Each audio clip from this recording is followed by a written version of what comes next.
What are the weirdest NSFW history facts? In WW1, British spies considered using semen as invisible ink but abandoned the idea due to several reasons. Cleopatra was the product of 4 consecutive generations of brother-sister marriages, because her family literally thought they were too good for anyone else. Lyndon B. Johnson used to use his dick as an intimidation tactic at the urinal to get legislation passed saying, "You ever seen something as big as this?" Others recall him pulling his dick out in legislative meetings. There's a great recording of him talking to his tailor explaining the crotch, where the nuts hang, is too tight. It's just like riding a wire fence. See if you can't leave me an inch from where the zipper ends, round under my back to my bunghole, so I can let it out there if I need to. You can listen here, he's burping throughout, outfitsinteresting.com web link. There's a theory that when one of the popes took offense to the dicks on the statues at the Vatican and had them removed, someone thought that they might have some educational significance for future generations and had them locked up in the Vatican. So maybe, just maybe, there is a bunch of stone dicks just chilling locked up somewhere at the Vatican. People steal penises from celebrity corpses all the time. And it's been going on forever. Catherine the Great had a lot of erotic furniture, including a table where the legs were dicks that had boobs for balls. Benjamin Franklin was affectionately called the father of our country by the French in the late 1700s, because he impregnated so many ladies in the French court. He was a charming and witty man. More NSFL, but Jeremy Bentham, the grandfather of utilitarianism, was a bit eccentric. When he died, his will directed that his body be embalmed and put on display in University College of London. The embalming fluid was of his own concoction, but it wasn't very good. A few years after he died, his head fell off. The university replaced with a wax bust. Rumor has it, they still wheel his mummified body into board meetings and he is marked as present but not voting. Charles Gaeta, who shot President Garfield, was a member of a free love utopian cult. Here's the thing though, consent was actually very important, and Gaeta never got any of the women there to agree to sleep with him. He was the only one in this free love cult who couldn't get laid. The others even gave him the nickname Charles Judout. In the 1670s there was an English highwayman, Dick Dudley, who used to hold up carriages for their money and jewels. Eventually he became so notorious that he had to flee the country. He robbed and stole his way across Europe until he got to Italy. There he passed himself off as nobility, using his stolen funds. Finally he was introduced to Pope. Sensing an opportunity, he bought a local prostitute's merkin, pubic wig, as they all had STDs. He carefully dried and combed it. Then he successfully sold the merkin to the Pope.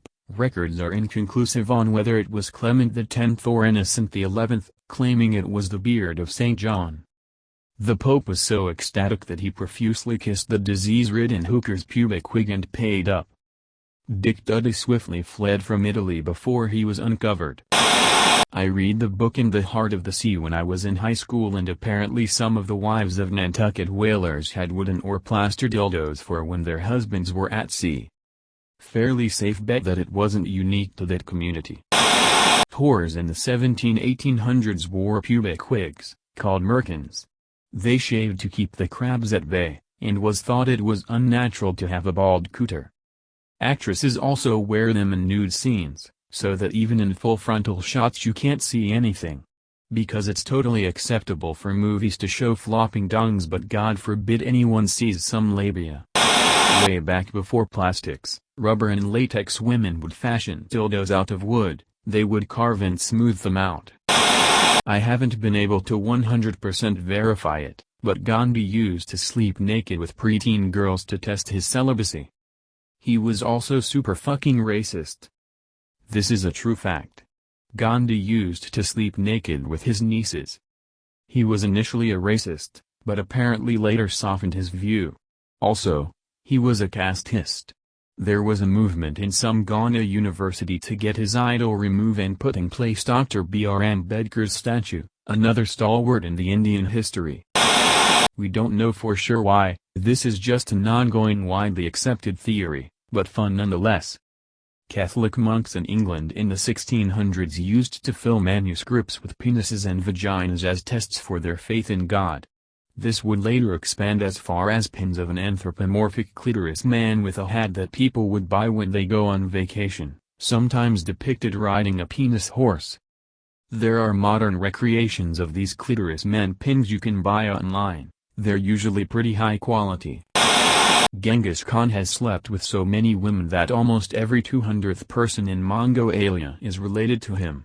He has around 16 million descendants. Napoleon used to ask his wife, mistress, to not wash for a few days before love-making because he loved her smell when he ate her out. On her period? Even better. Let it marinate. Okay buddy. Who hurt you? During the Holocaust, the Secret Service would inspect the penises of all the males to determine who would go to the concentration camps and who wouldn't. Only uncircumcised men were spared. The Jews that escaped Europe and came to the United States and became doctors conspired to prevent such a simple and definitive method of identification ever again, and so spread medical propaganda claiming health benefits of circumcision for all males. The circumcision rate of males in the United States is well over 50%. Whereas everywhere else in the world, the circumcision rate is proportional to the Jewish population at closer to 3%. In the Dark Ages people thought that masturbation was a disorder, I think, and doctors would have a cock ring with spikes going in around the cock. When the cock got bigger during masturbation, the spikes would slowly go into the cock. I have so many you would be shocked. Just thinking about that pain must hurt a lot. That the word fuck came around during a time in which the king had to give permission for people to have a child. The letters fuck were painted on people's doors to prevent any passers-by thinking they'd heard unlicensed baby-making. The letter stood for fornicating under consent of king. I'm not even remotely close to guessing the time period and or if it's true or not. However, it's what I've heard and stuck with me. TL, Dr. King had to say it was okay for you to produce many people. Fornicating under consent of king was painted on doors and the word fuck came around. Caligula apparently had women prisoners dressed in furs and forced to stay on all fours and then had dogs fuck them like they were a dog. Also Nero's mother who was ruling Rome when he was young started to lose power from her son when he got older, so some records say she tried to seduce him but it probably didn't work since he had her killed.